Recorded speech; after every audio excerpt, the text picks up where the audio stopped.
बोल बम जय शिव जय शिव।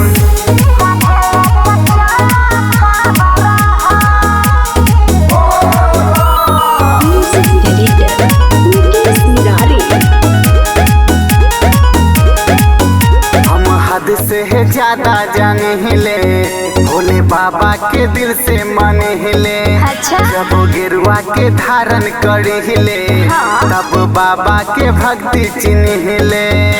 अरे जिया बोला जय शिव। हम हद से ज्यादा जाने हिले, भोले बाबा के दिल से माने हिले। जब गिरुआ के धारण करे हिले, तब बाबा के भक्ति चिन्हिले। सावन धरेला भोले नाम के टावरी हो। भारी सावन धरेला भोले नाम के टावरी हो।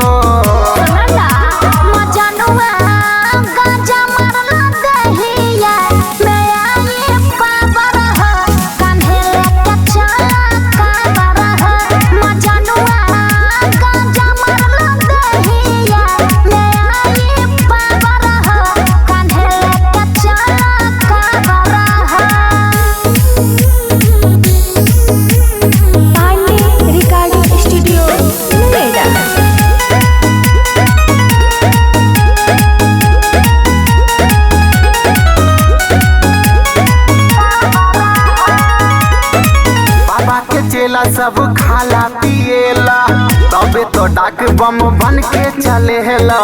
बॉडी में शक्ति के लागे भंडार हो, फिर जस दौड़ते आगे बढ़ेला।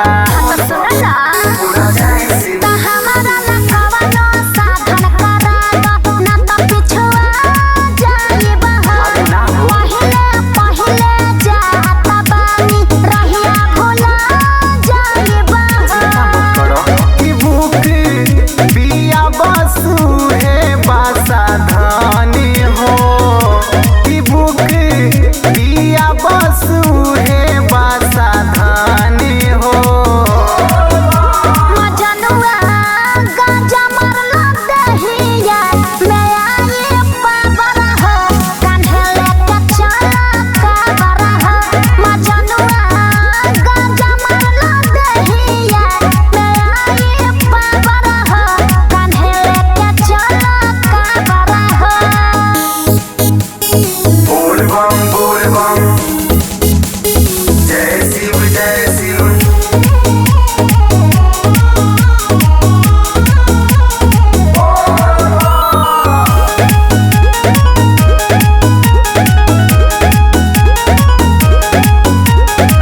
बोल के तू तो उतरिया देव घर में, बम बम गूंजी बाबा के दर पे।